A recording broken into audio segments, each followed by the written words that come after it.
Laptop can't support it. All right, welcome everyone. Is the microphone working all right? I also have a booming voice, so do tell me when the microphone's not working because it makes it harder for the laptop to record anything.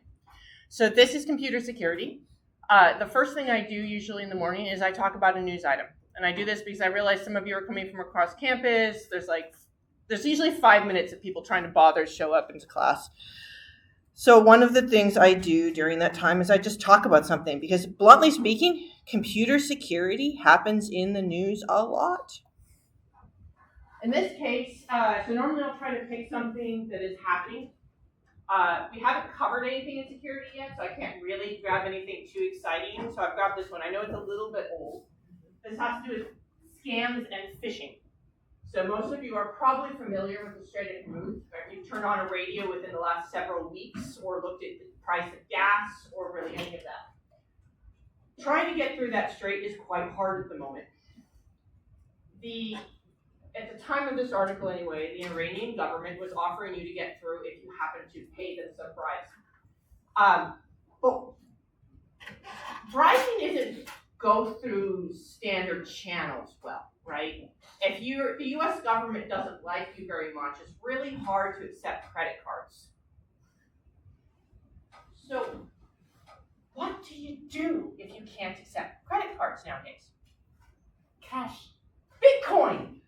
Because you don't want to be anywhere near the people who shoot guns. So you want to do this remotely. But gold is so fun. Gold is fun. It doesn't work so well from a shipping vessel because you're standing in the middle of the ocean and you need to communicate with this other group that's far away and you don't want the US government tracking you. So we're going to do this via Bitcoin. I know, I've seen so many projects. Blockchain will solve everything. Bitcoin causes freedom. There's several serious problems with Bitcoin. One, once you transfer funds, you're done. You can't get it back. It's the magic of the blockchain. It locks it down. Two, who the heck are you talking to? It is really hard to verify a Bitcoin address, especially when you're in a situation where one of the parties is really hard to communicate. What I just described is a scammer's paradise. A whole lot of money needs to be moved. A known group wants to get the money. The known group only accepts Bitcoin. What do? You start emailing shipping companies going, "Hi, I'm the Iranian government. No, I can't prove it, but you didn't really expect me to anyway. If you happen to send me a bunch of Bitcoin, I will allow your ship through the passage." We don't know for certain, but what we think happens is the ship decided to go through the passage thinking that they had paid the Iranian government when they had not, and they got shot at. For those who are coming in, I spend about the first 5 minutes talking about a news story. You are welcome to propose news stories. Frequently, I pick the news story about 2 minutes before class. In theory, maybe I'm more advanced, and there's a couple news stories that are older but awesome, and therefore we cover them anyway. But if you send me stuff, I do tend to look at it and will sometimes cover it. Today, I am recording lecture during this section. Normally, I do not. So normally, whatever you get in the first 5 minutes only happens in room, and I have a tendency to be really blunt because I do have strong opinions about this, especially with these stupid plans that people do. All right. We're doing a bit shorter today, but that's the first 5 minutes. For those of you who are trying to take notes via lecture slide, I have linked the website off of the Learn, but you can also get to it by just looking at my last name. So mylastname.com is my website. I have a really weird last name, so if you just type it in, it pops everything straight to the surface. There's a teaching, computer security. Oh, look, a website with a whole bunch of stuff. These are all the slide decks. This class is arranged in modules. If you go into any given module, it will list the slides. It has some other content here for that module. And for modules we have not covered yet, these are the slides from 2025. I do adjust slides every single year. Security is a moving topic, and my understanding of your understanding keeps changing. But if you want to look ahead at the modules, this will roughly be what we are covering, because I tend to tweak slides rather than completely tossing them. All right.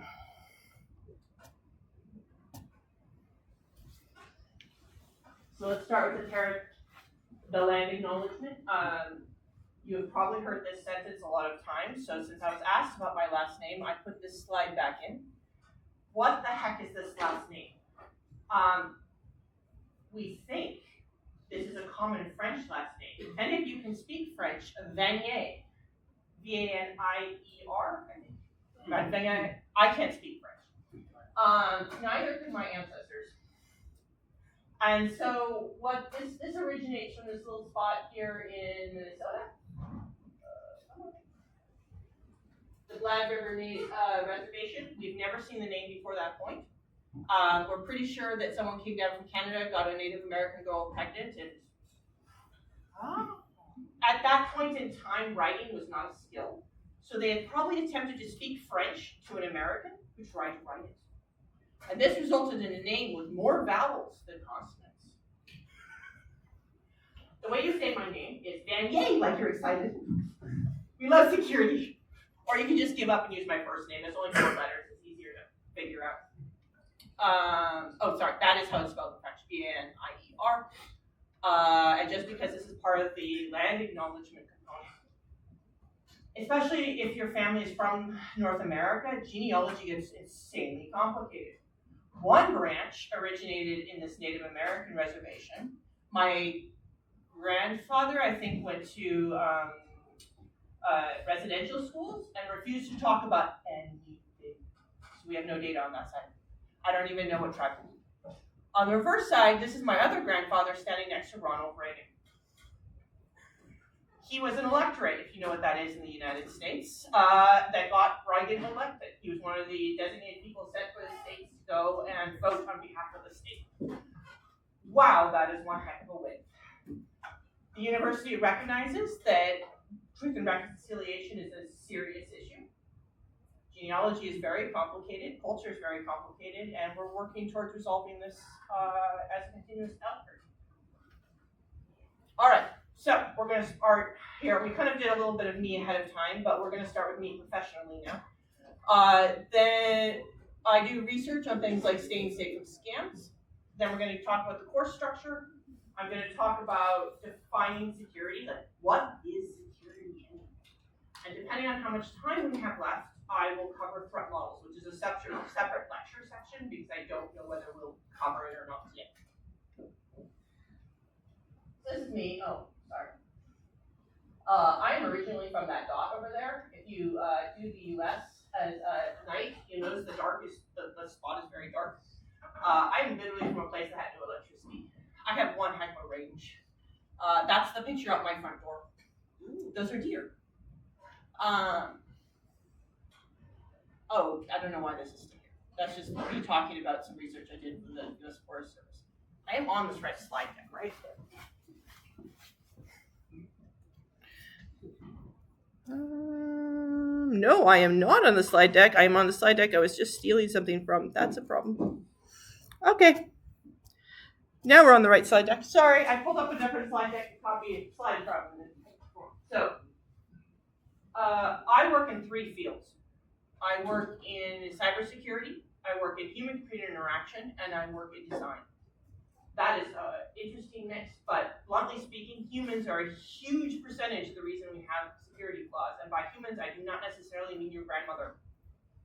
I am looking at a whole pile of software developers. And I'm sorry to say, in this class, I'm going to be teaching you old stuff. The stuff I will be teaching you, I learned as an undergraduate. Please, dear God, be the generation that outdates this. Because the problems I'm talking about, while old, are rampant. And no, AI does not magic fix them. I run a lab called Tulips. You can look it up if you care. I research this area because miscellaneous errors persist at being the top cause of security breaches. We talk about fancy breaches. We'll talk a lot of fancy breaches in this class. You know what the fastest way to lose a lot of data is? Load a whole pile of hard drives into a truck and lose the truck. This is one of the top ways to lose medical data. Miscellaneous errors. Humans are a very important part of a secure system. 60% of data breaches. This generation, copying and pasting things into AI.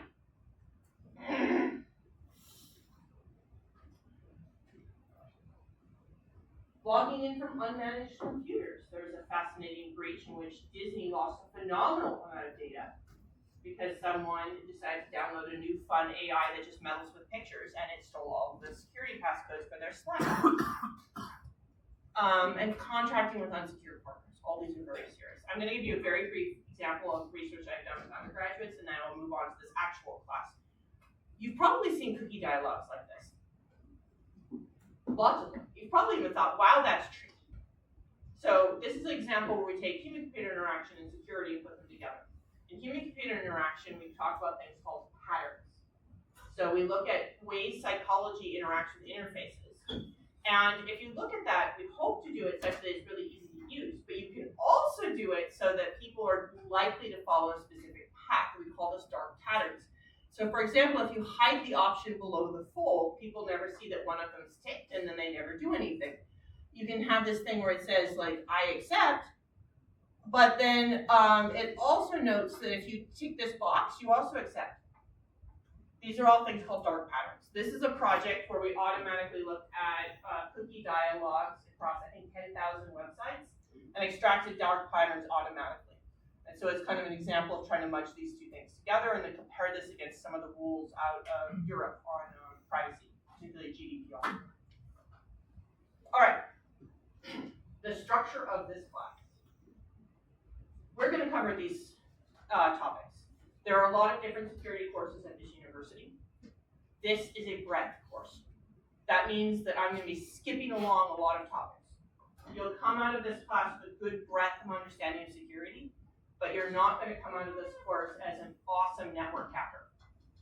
If you want to go be an awesome network hacker, either take this course and then an advanced networking course, or go find one of the, I don't know if EC actually has a networking security thing, but I have a network security course.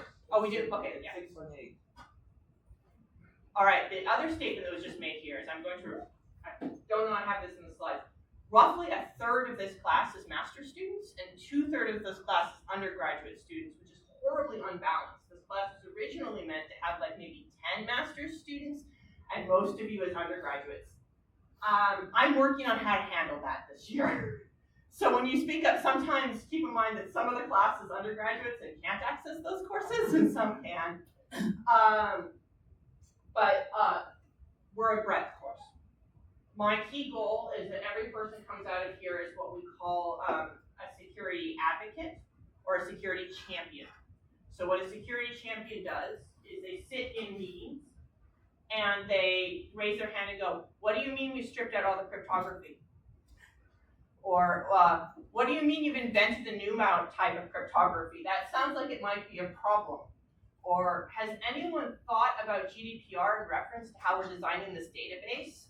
And honestly, if I get you all to the point where you're willing to sit in a meeting and kind of flag up a problem that might cost a lot of money to your company later, this is my primary goal. We're going to go learn a lot more than that, but that's the bar I want here. This is the recommended textbook. You don't necessarily have to buy it. I'm presenting everything you need to know, but everyone learns differently. So if textbooks are for you, this is the one we're following the most closely.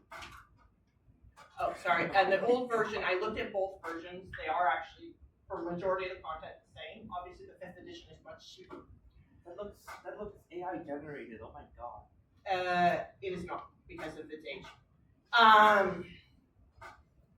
So this is our schedule. We have lecture on Mondays and Fridays at 10 a.m. There are makeup lectures. I think the undergraduates can see them and the master's students cannot see them. Let's see, when did they act? Okay, I will put up here when they are for the master's students later. We're basically not using them unless I get sick. So you should expect we're not going to use them. If we do use them, I will put more effort behind recording than I normally bother with. There is tutorials scheduled We are not really doing tutorials in this class. Instead, that's before assignment deadlines, particularly if we're using a virtual machine, I will have the TAs show up at that time frame because I know it's available in the majority of your schedules. And basically either hold a mini tutorial that's intended to help you or just be readily available to interact. I find that the majority of you do not show up to TA office hours, and so it's kind of a waste of time to schedule them all the time. So instead we schedule them at the times when we think you are all going to suddenly want them.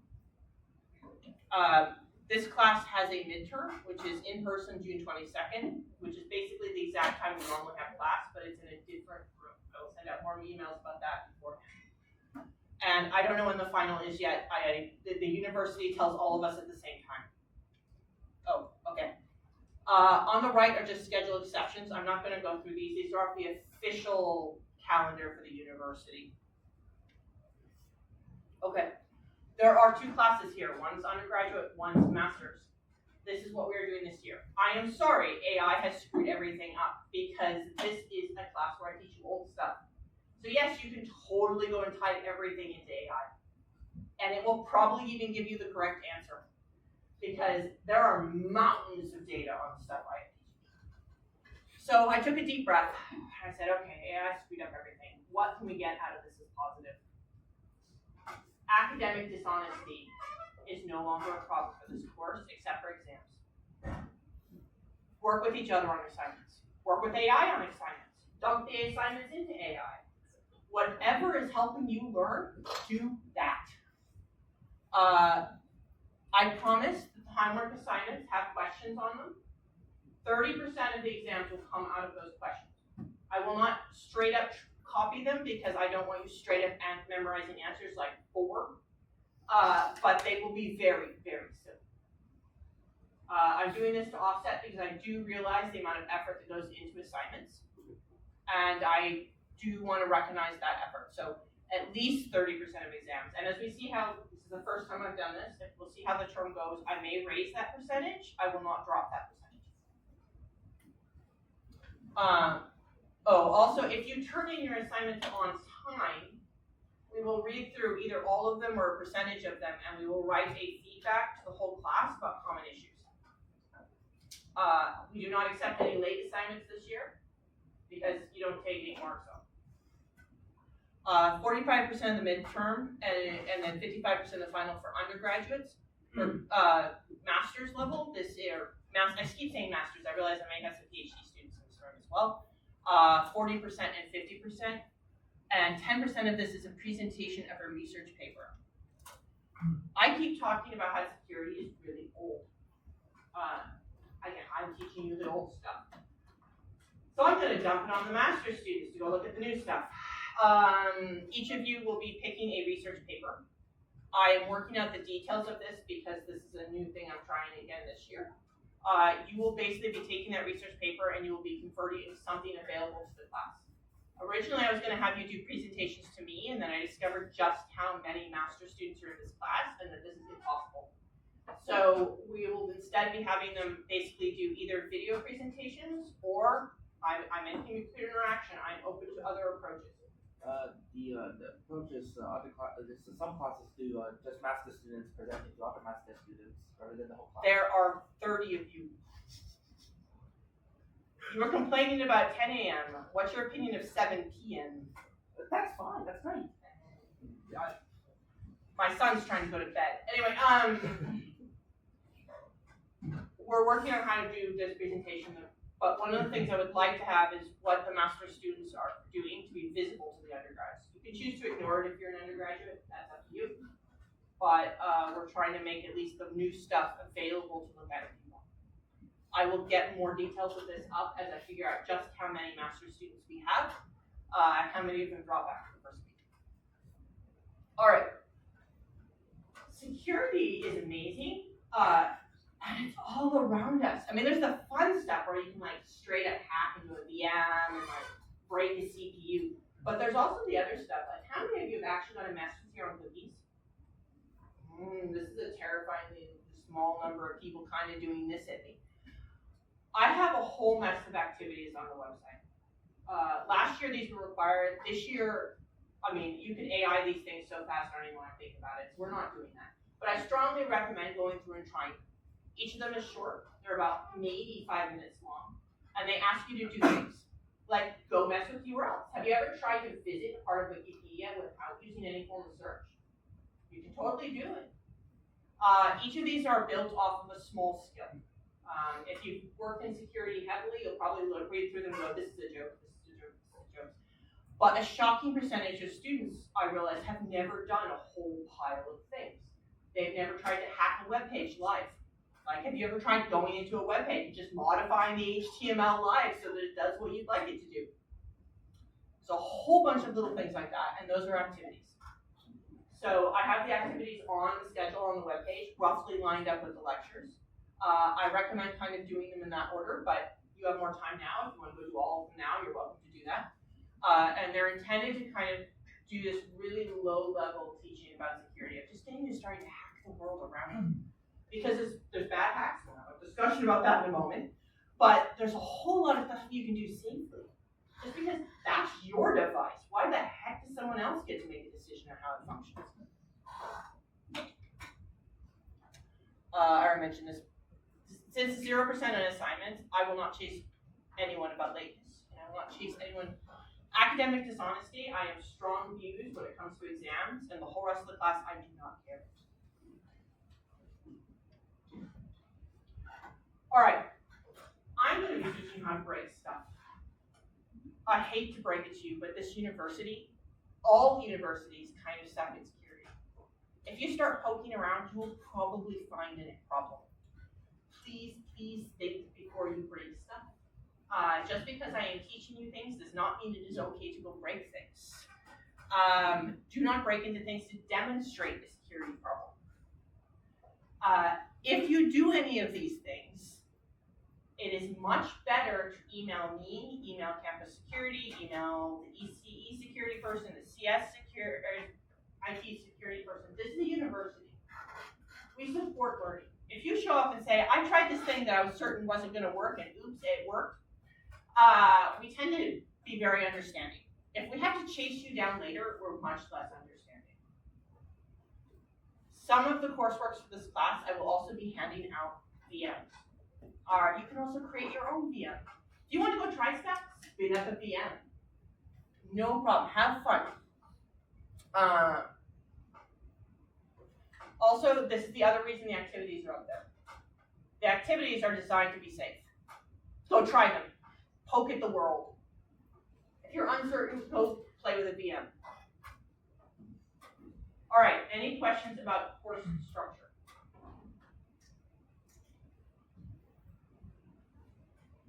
Can we make the exams open book? Can we what? Can we make the exams open book? No. You don't want to remember open book anyway, because the whole class doesn't want to go buy the book, and I really don't want to kill that many trees. Closer to the exams, I will sometimes pull out select slides and promise to print those. So if there's a note page on the exam, I will provide the note page in advance. I do not expect anyone here to write that note page, and there's a couple places, particularly in cryptography, where I have very explicit things that I will print because it's a waste of your time to memorize. Can we make a crowdsource cheat sheet? You can suggest. I do not promise to take on suggestions, but I do this. Okay, any other questions?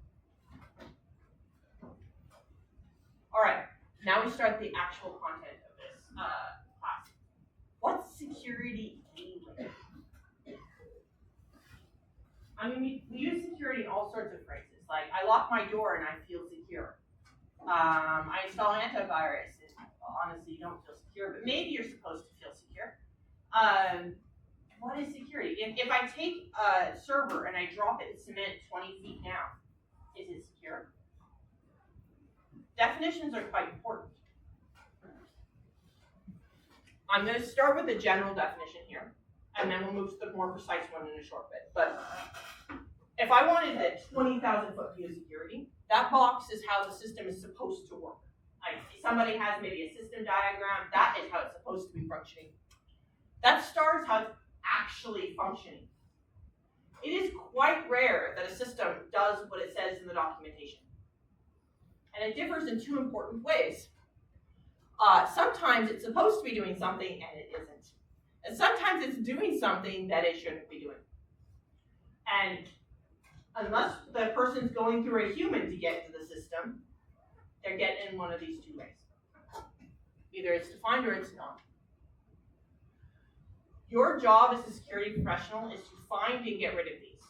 Your job as a software engineer is to make these either not happen or to cause them to fail elegantly or gracefully. This is an example. So Elon Musk decided to buy Twitter.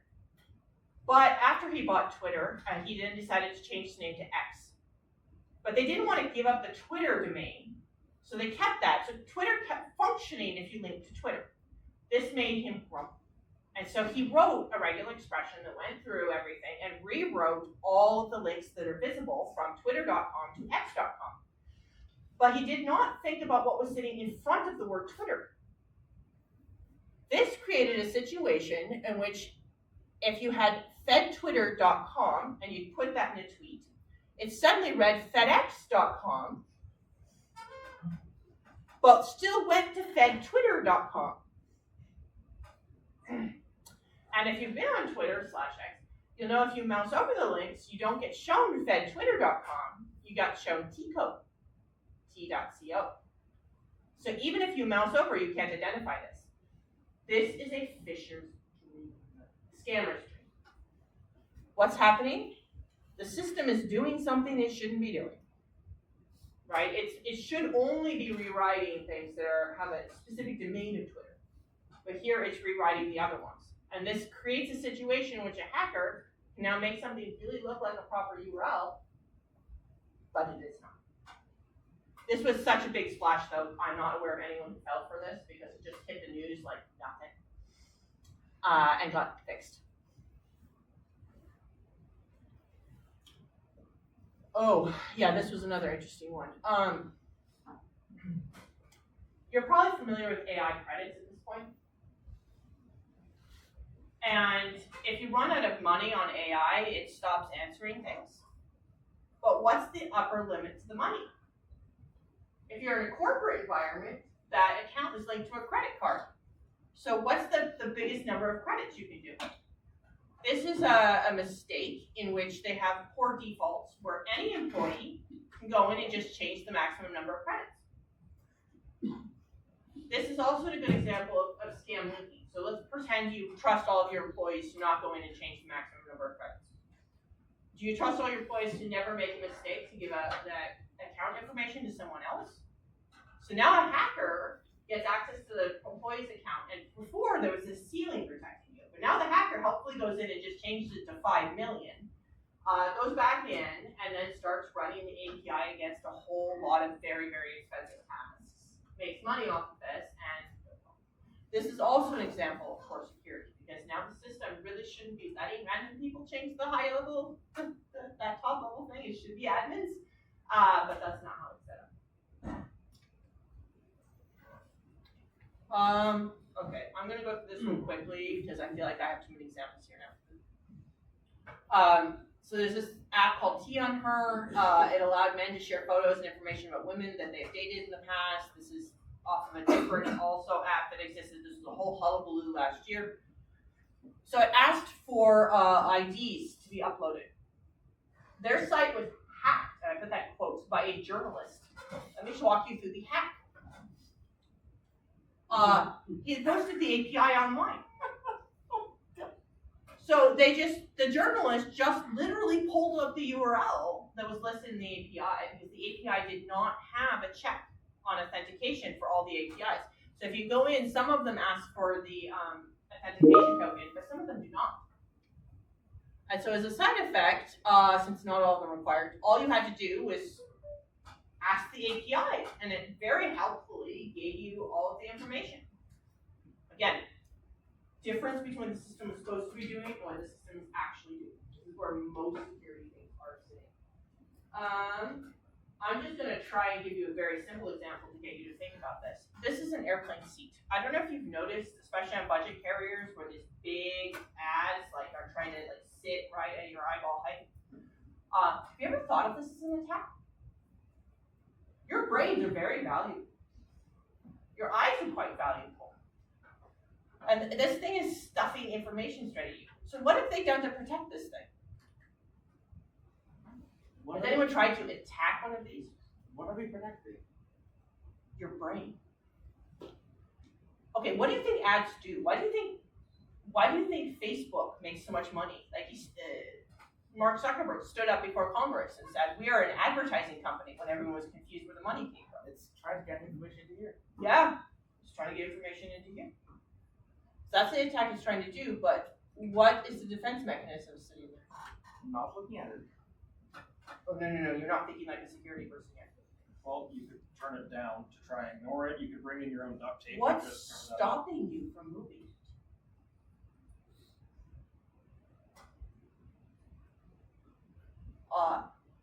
Box Star. They want you to look at this, but there's actually nothing stopping you. So, okay, sorry, I meant this for a different thing, so the question at the top said it wrong. But this is meant to be a kind of a fun get. I have too much other stuff to go through. But anyway, what kind of person are you? Do you scan one of these? Do you ignore it, which is what was just suggested? Do you turn it around so you don't have to look at it and therefore protect your own brain? Do you take it out to protect others? Do you create some art with it? This is my son's view. Okay, this is a tiny example, but I'm just pushing at you. Do not look at the world as if it's immutable, like you have to put up with it. You're trying to think of the world as, how is it implemented? How is it supposed to work? And what do I want? All right, that was the 10,000 foot view. Now we're going to get to the concrete one. Security is a very broad topic. On the left is Heartbleed. Pretty sure it's Heartbleed. I will get into Heartbleed later. On the right, you see Congress in the United States heavily debating whether they should ban TikTok. Both of these are security, but from two very different angles. Heartbleed is about reading content out of memory remotely on servers. TikTok is about whether or not, bluntly speaking, China can control what the U.S. population sees. Both of these are considered security. Security is about protecting assets. So when we talk about security, we're usually talking about a set of assets, we're talking about a set of users, we're talking about all of these things. And it's quite a breadth to it. Traditionally, we think of security as a triad: confidentiality, integrity, and availability. If you have all three of these, you have security. If I take a server and I stuff it in a cement block and I drop it 10,000 feet down, I've got confidentiality, I've got integrity, I've got no availability, and it is not secure. So confidentiality is probably the one you're most familiar with. It ensures that computer-related assets are accessible only by authorized parties. So only people who are supposed to see stuff should see stuff. Integrity usually has to do with modification. Only people who are allowed to write stuff should write stuff. But it also involves deletion. So only people who are allowed to delete things or block things or stop things should be allowed to do that. Integrity means that when you put something there, it should stay there unless someone who's authorized changes it. Availability means assets are accessible to authorized parties at appropriate times. This is why when, say, Google goes down, we call it a security issue, because now we don't have access. If a backhoe goes through a cable somewhere, if someone goes and pulls up a cable off the ocean floor and cuts it, we call these security problems. And they're considered security problems because of the availability principle. This is probably the principle, it makes total sense, but it's the one you probably haven't associated with security up until this stage. And it's the one that's usually the most surprising to people. CIA is the classic one. At some later point in time, particularly your book, we added two additional properties onto this: accountability and authentication. Accountability means that when something changes on the system, we knew who done it. Or by who, I don't necessarily mean a human. What computer did it? What group did it? Like, where did this change come from? So that's accountability. Authentication is proving that identity. So when I say who done it for accountability, I mean things like the user ID. So what user ID did this? What process made this change? When I look at authentication, that's judging whether or not someone should be accessing. Is this person, this ID number? Is this AI unit associated with this ID number? Are these two computers who I expect to be talking to? These two are added because if you look at the ones above, they're often talking about authorized users. And so the two at the bottom are talking a lot about, well, who's authorized and can we prove that? In order to have security, we must have all of these properties. When we look at a data breach or a big security issue, usually what's happened is one of these has broken. And they usually break in chains. So maybe I lose the authentication credentials. Maybe someone runs a scam, someone enters a password. I've now lost that information, and now someone can log into the system as someone else. The first thing I probably lost was authentication because I no longer can accurately detect who this person is. Why do you think this university is sinking so much money into Duo? It's not just to annoy everyone. We do it because we really need to know that you are the person you say you are before you log in. Because otherwise we've lost authentication and we have a problem. All right, I'm going to go through each of these. Confidentiality. Sorry, I'm just doing a quick check to make sure I'm actually recording because I know this matters to some groups. Yes.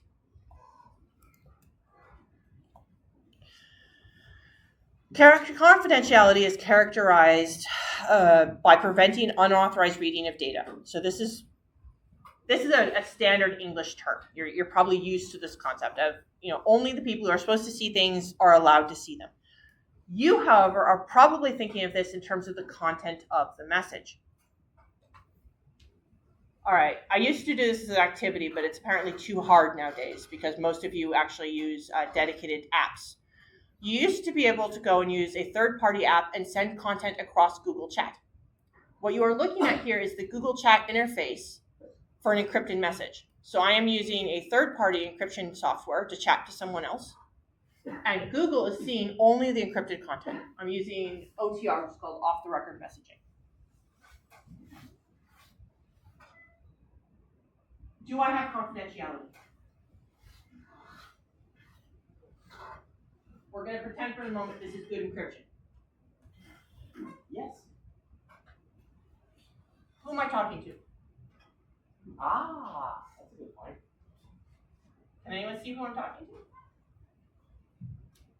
Yeah.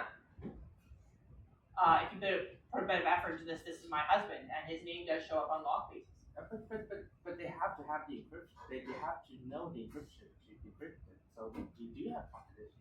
Yeah, but they know which people are talking to each other. They know which people are talking to each other. And when Linkus people for investigations, you get one of them that can access the device, you have all the encrypted messages, and then. This comes around to what is the next slide deck, which is threat models. What are you trying to protect? Is it just the content of the message, or is it also the metadata? I apologize, this isn't in the United States accent. I'm slowly learning Canadian law. In the US, they make a strong difference between the outside and the inside of a postal mail. The outside can be scanned and is completely recorded. The inside cannot. Canada, I believe, is in the middle of pushing a potential law such that they can open all postal mail. I do not think that is through yet, but it is open right now. We have a big legal difference between metadata, who I'm talking to, when I'm having that conversation. I bet Google even knows what IP address I'm coming from. Well, they do know what IP address I'm coming from. They may know my geographic location. There's a lot of information that's not confidential in this communication, despite the fact that it is encrypted. And correctly so. If you were to send an image, would it also be encrypted? Yes. What is happening here is I have a program on my side that is encrypting things and then just sending it as if it was normal chat. And it's just doing that on my behalf. We don't want to discuss my age, but it's normal in my lifespan to not be using chat interfaces given to you by the company. And so, yeah, at the time frame, this is quite normal. I imagine nobody here is using things like Trillian or secondary chat interfaces. So I took this off the activity list. But it's kind of fun actually to go and sit there and chat on one interface and literally watch the encryption messages come across from the other interface and be able to see what Google can and cannot see. Okay, confidentiality. Okay, I collect news stories constantly. In this case, they just decided to start showing Waze, which has cameras inside of people's houses, just started sending it to the wrong people. This is a very classic example of a confidentiality problem. For about 40 minutes, 2,300 people may have been able to see into somebody else's house. Integrity. Okay, integrity means things haven't been changed predominantly. We talk about things here like logging, editing, appending. There's actually a lot of ways you can change data. So it's not been maliciously altered. So in all of these, we're always talking about authorization. So it's okay for data to change. We just should know who is changing it, and it should be the right person. This can include things like removing records from a system. One of the first things a hacker does is they log in and they turn off logging. This breaks partially integrity and accountability. You used to, long ago when Amazon had just started, you could just change in the URL the price of products. It was so awesome. You could just like go and change the price of the product. They fixed that. You can totally go into cookies sometimes and just change values. You can go and tell your computer, I'm an iPhone. And you just start telling the other system, I'm an iPhone. And it changes things. There's a lot of stuff you can do to kind of mess with integrity. But when we want a system, we need to know that the data here is what it's supposed to be. Also, yeah, we'll get to that. Integrity is actually one of the top reasons the US is so upset with TikTok. All of your systems auto-update. You're all running a piece of software today. You could be running a different piece of software in 2 minutes. Is that an integrity problem? Well, it's a debatable problem is what it is. Because if it's doing what you want it to do, and it's an authorized alteration, then that's fine. But one of the common ways now to attack is through supply chains. So what do? I go and hack into one of the many apps on your computer. I send an update pretending to be that company, and I take out a very large number of systems very, very fast. Or particularly targeting this group, I go and become part of an open source development project used by everybody. I stay around for a while, and then I slip some code in. And if you think I'm being paranoid, I have examples later. Availability. This is the one you probably haven't really thought of as a security problem, but it is a very serious one. Some of these are straight up attackers. Some of these are just life events. A fire comes and hits your data center. A bird decides to fly into the airplane. A bit of cosmic ray decides to come down and hit your processor. You laugh. There are links off the module to the processor statement. There's some interesting studies of the number of people who are trying to visit websites that have been bit flipped by, honestly, a cosmic ray. When you scale things up, things get interesting. A big one for this is denial of service.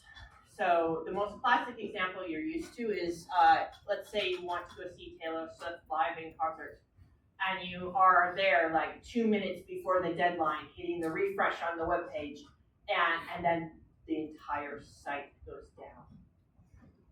What has happened? We have had an availability failure because the server just can't take it and has fallen down.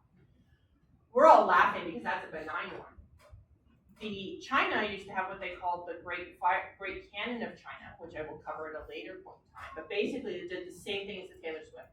They'd pick a website they didn't like at the moment, and they would cause every Chinese person who wasn't in China but was accessing, I think, QQ, to suddenly access that page at the same time and take it down. And this is considered a security problem. I should uninstall QQ right now. Statewide, so this is an example of an availability. So there was, I think it was a firewall. They tried to modify a firewall. They did a bad job of it, and they took 911 services down for the state of Massachusetts. Lost emergency services for several hours, I believe. availability problem. This is serious. There's a lot of good reasons people call 911. Accountability.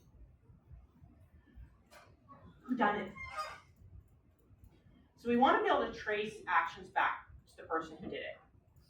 If you go and you spend all your time on security, you're going to go crazy. Like if you're trying to like trace every little thing. So you'll notice in a lot of cases, instead of worrying about who's actually accessed it, we do this thing called backups. If you've gone and looked online on, say, OneDrive, you can pull up the full version history of a document. You worry sometimes a lot less about edits if you can roll it back. You maybe worry a lot less about edits if you can put a policy in place. Like if you go and you do this thing when you're not supposed to, I can fire you, for example. That rests upon accountability, the ability to trace this. This is one of the reasons attackers go in and delete the logging function. They delete the logging function so that you can't figure out what account they've compromised. Because when an attacker comes in, they compromise an account, what's the first thing the system administrator wants to do? Reset that password. You can't do that if you don't know what account it is. So one of our big things is we want accountability. We want a secure audit trail. This is also how we figure out after the fact who we're going to sue. Okay. I thought I had this later. Okay, authentication. Accurately linking an activity to a particular entity. And I'm using the word entity because in this current world, we have people, we have AI, we have bots on behalf of people. We're no longer authenticating people anymore. The next lecture will be on nothing but authentication.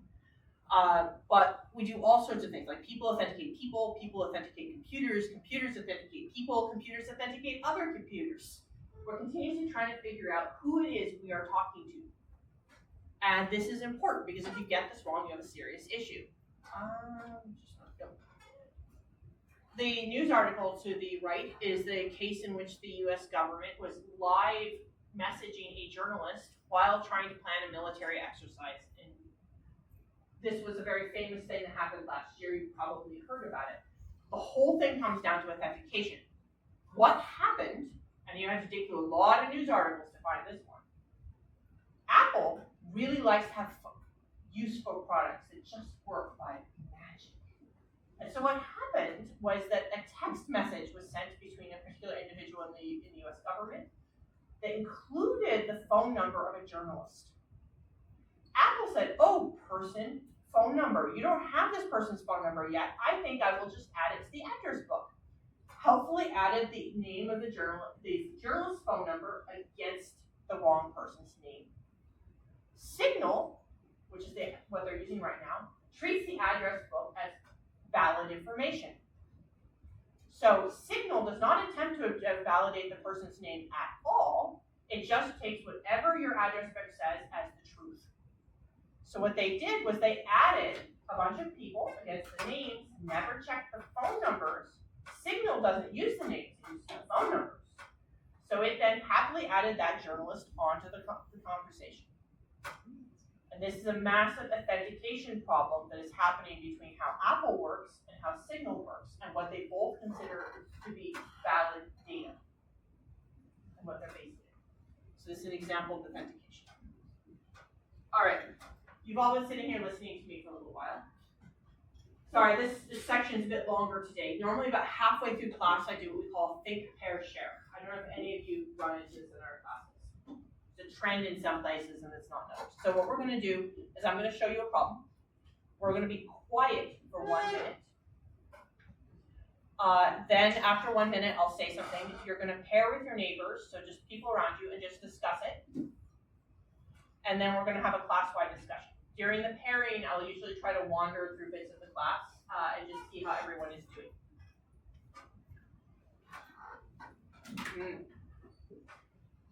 Okay, we're on day one. I'll give you harder problems in the future, but right now I mostly want you talking and getting used to this. Is it necessary to have an attacker for there to be a security problem? So Outlook email, for example, misconfigured their list of banned IP addresses and started blocking emails to Outlook.com addresses from known good senders. So known good not problematic sites suddenly ended up on the banned list, and then suddenly just whole chunks of people were not getting emails that they should have. Is it necessary for there to be an actual attacker for there to be a security problem? So think about that for 1 minute in silence.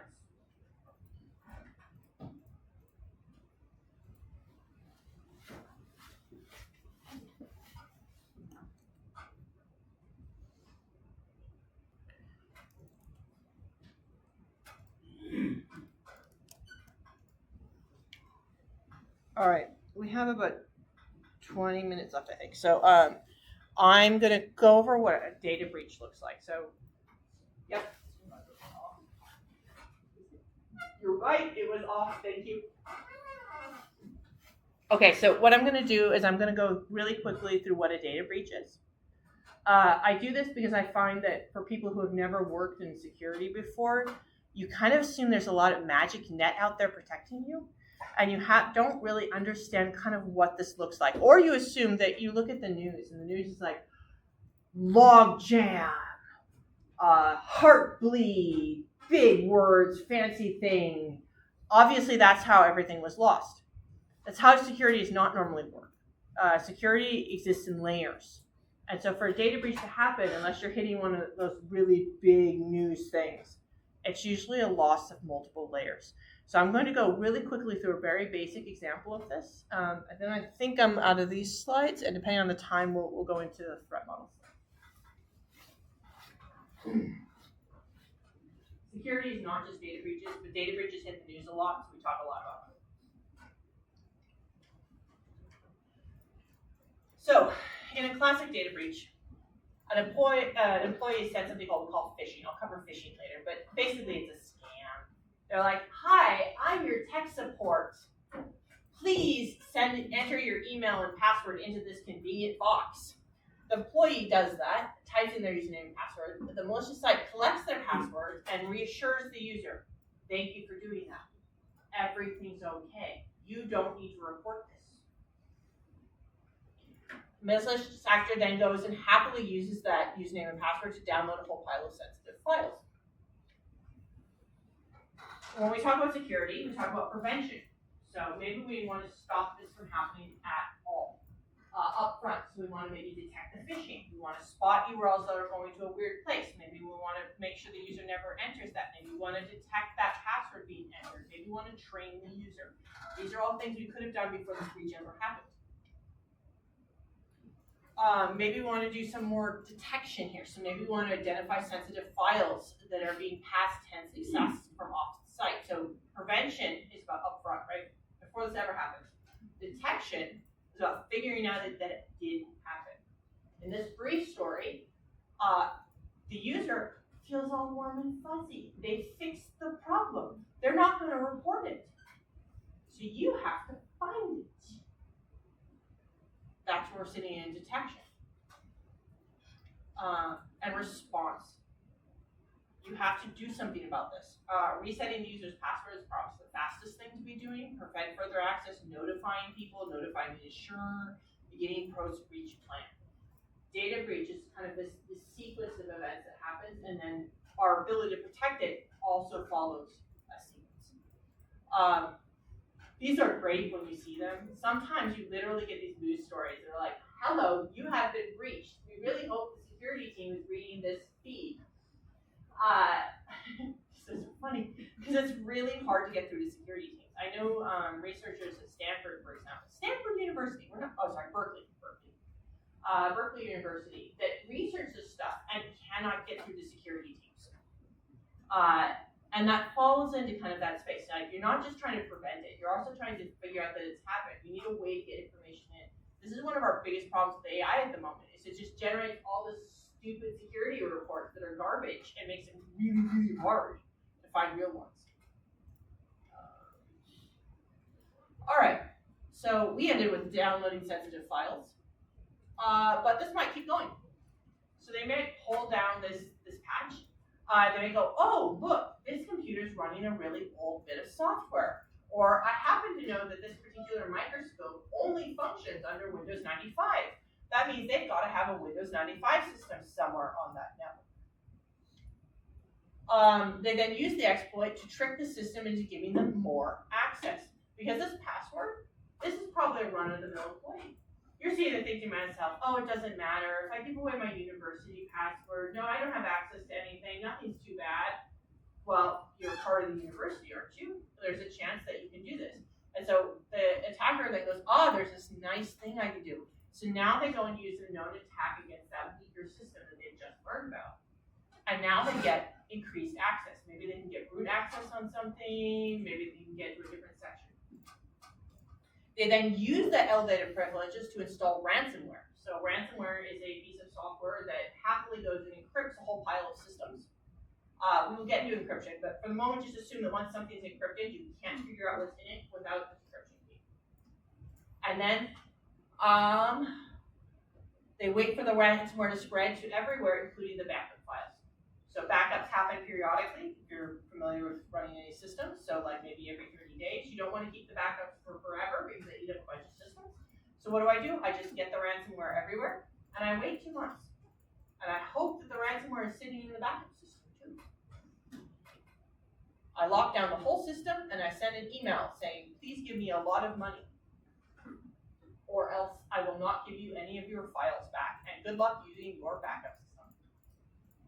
All right, I'm mostly showing you here to think that breaches have different components and steps that they go through. And when you look at this whole story, you're also looking at those 3 different concepts, right? We have this idea of prevention, detection, and remediation, I forget what I should say. This is what we call the Swiss cheese model. So in order for the attack to get through, it has to line up against all the holes. Every protection mechanism you have has a hole.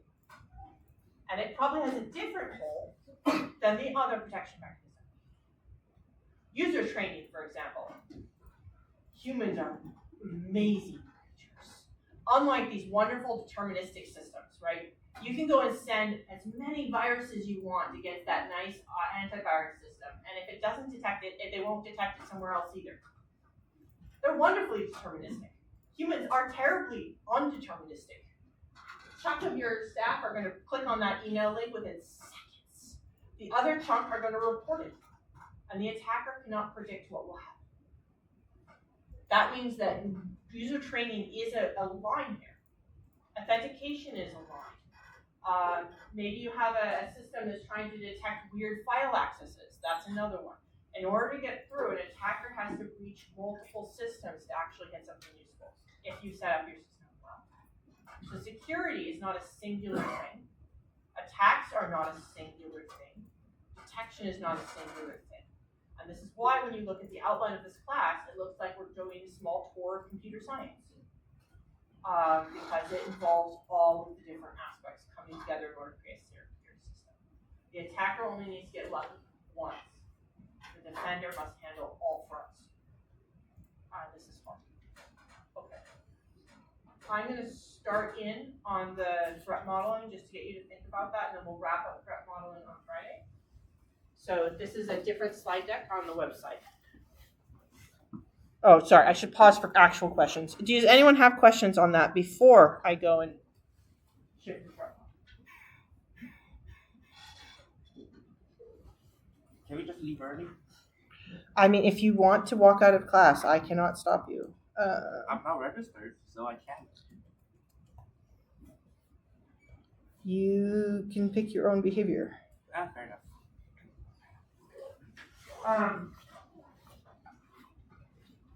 Threat models are something I struggled to teach in this class. I kind of go back and forth on them. This year, I'm going to do a very short introduction to threat models, and we'll be talking at them periodically through the entire length of the class. This is a huge topic that could be an entire course if we really, really wanted it to be.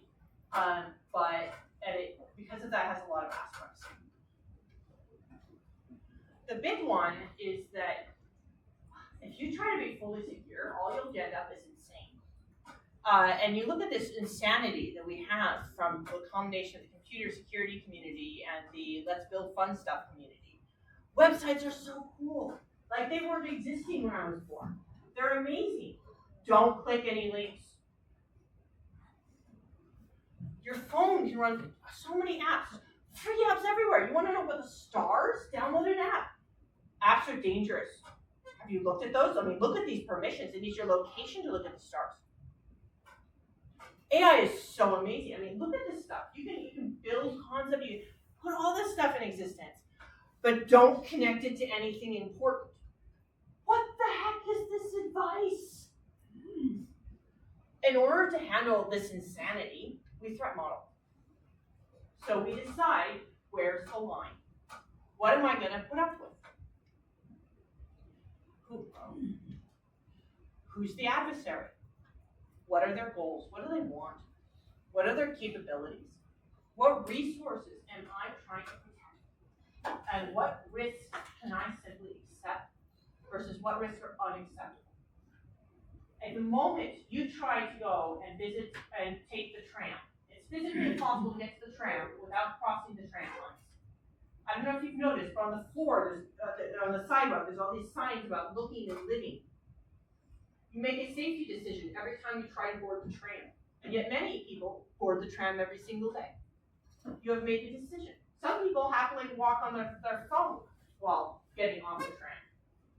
Everyone is making a security risk decision at any given moment. You're deciding where that line is. And it's not a straight linear. It depends on a lot of different groups. So I want to highlight two different ones. So the one at the bottom is Canada's Salt Typhoon is trying to hack the telecom firms. You don't need to know the details here.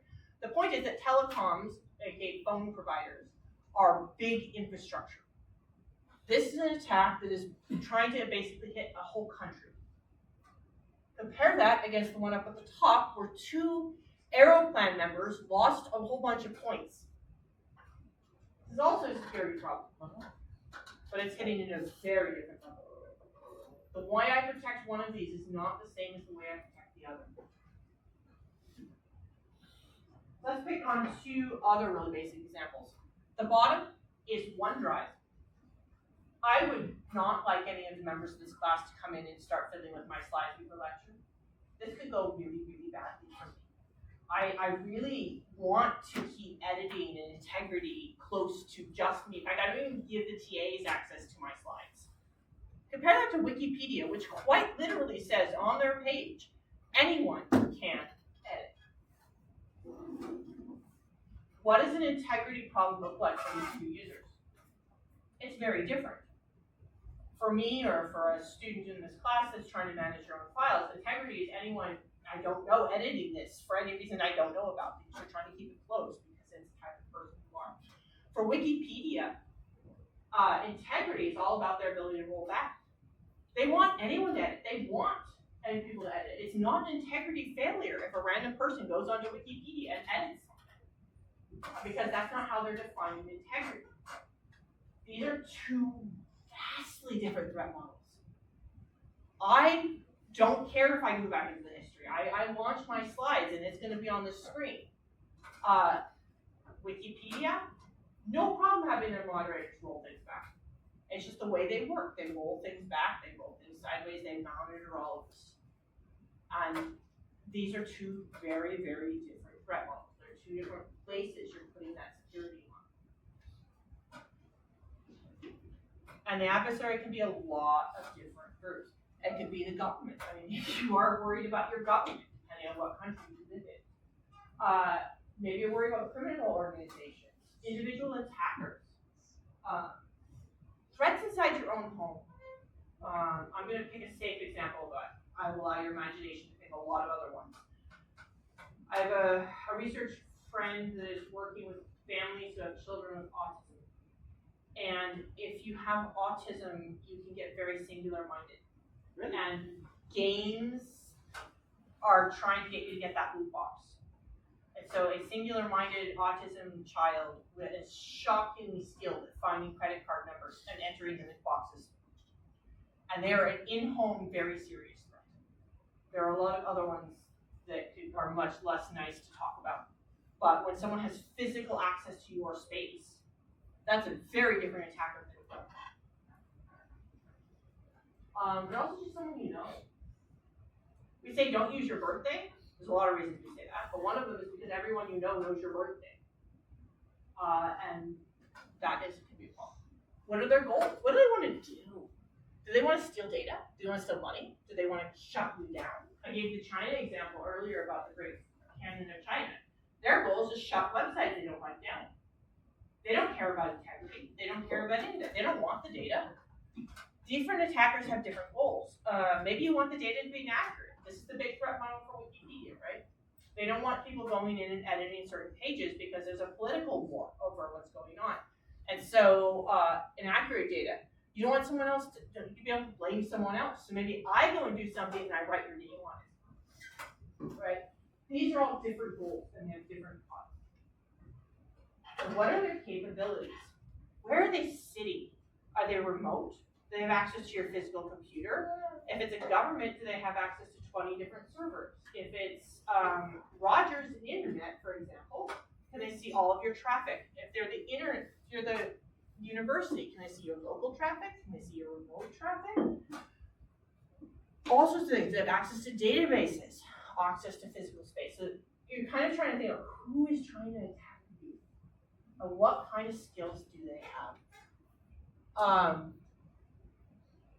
Okay, I'm going to go through about probably 2 to 3 slides and then we'll stop. What resources need to be protected? So here, we're looking at OneDrive, and we have very specific files versus Wikipedia. So what is the aspect of the things? Because Wikipedia does have files they don't want anyone editing. It's just not their main pages. So you're also drawing a line to the system. So maybe this part of the system we want everyone to access, and this part we do not. If I post a web form I want all my students to fill in, yes, I do want a large number of people to access it. So which resources do I want protected? This is just a cute graphic I found a while ago about Batman. And he has assets. He has the Batcave, Alfred, emails, texts. He has protections, security systems hiding his location, encryption, like finding that Batcave is a very serious issue. And we have a whole pile of threats because both the Joker and the police are problematic if you're Batman, and the journalists are also quite problematic. But we also have different levels of risks, right? Because the journalists maybe want to keep and use this information, so they're less likely to leak it directly to the police. And so you have actually this whole map of what is threats. Okay, and I'm going to stop there and not go through this. So we will talk about the rest of this on Friday.